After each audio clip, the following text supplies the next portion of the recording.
ছাত্র জনতার সাথে একীভূত হয়েছে। এই যে দেখতে পাচ্ছেন আপনারা, আনসার লীগ পালিয়েছে, আনসার লীগ পালিয়ে গিয়েছে,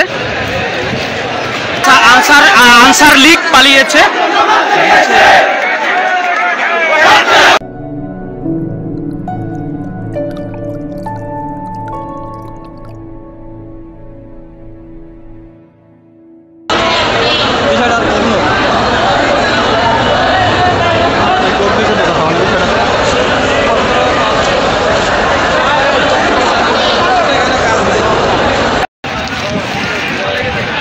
এই মুহূর্তে আমি সচিবালয়ের একেবারেই সামনে অবস্থান করছি। আনসার লীগ পালিয়ে গিয়েছে।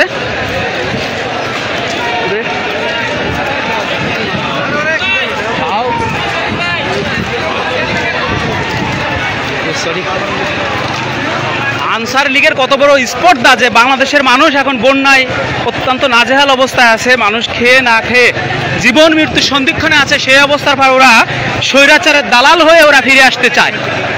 ছাত্র সমাজ, সচেতন ছাত্র সমাজ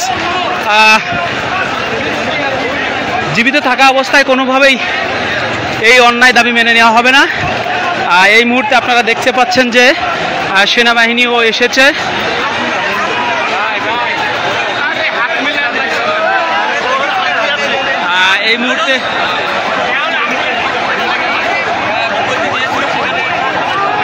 এই মুহূর্তে আপনারা দেখতে পাচ্ছেন আমাদের দেশপ্রেমিক আস্থার জায়গা, দেশপ্রেমিক আস্থার জায়গা বাংলাদেশ সেনাবাহিনীর সদস্যরা এই যে ছাত্র জনতার সাথে এই বাংলাদেশকে কেউ হারাতে পারবে না, যেখানে আমাদের দেশপ্রেমিক সৈনিক ভাইয়েরা ছাত্র জনতার সাথে একীভূত হয়েছে। এই যে দেখতে পাচ্ছেন আপনারা, আনসার লীগ পালিয়েছে। এই যে সাংবাদিক ভাইয়েরাও আসছে, সমস্যা নাই।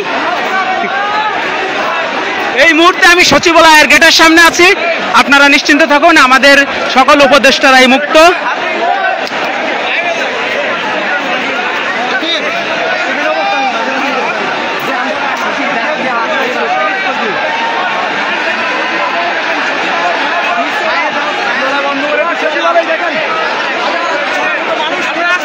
এই যে সচিবালয় দেখতে পাচ্ছেন,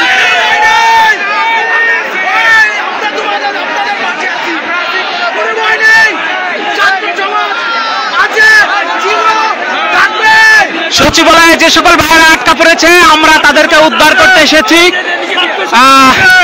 ছাত্র সমাজ রাজপথ ছাড়ে নাই, ছাত্র জনতা স্বৈরাচারের দালাল কোনো অবস্থাতেই কোনো রূপেই ফিরে আসতে পারবে না ইনশাআল্লাহ বাংলাদেশে।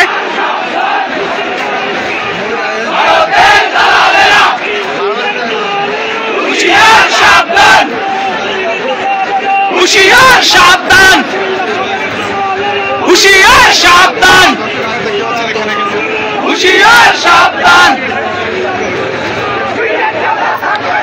এই মুহূর্তে আমি বাংলাদেশ সচিবালয়ের একেবারেই সামনের গেটে অবস্থান করতেছি। স্বৈরাচারের দোসর আনসার লীগ তারা পলায়ন করেছে। ছাত্র জনতা এখানে লাখো ছাত্র জনতা উপস্থিত হয়েছে তাদের রক্তের বিনিময়ে।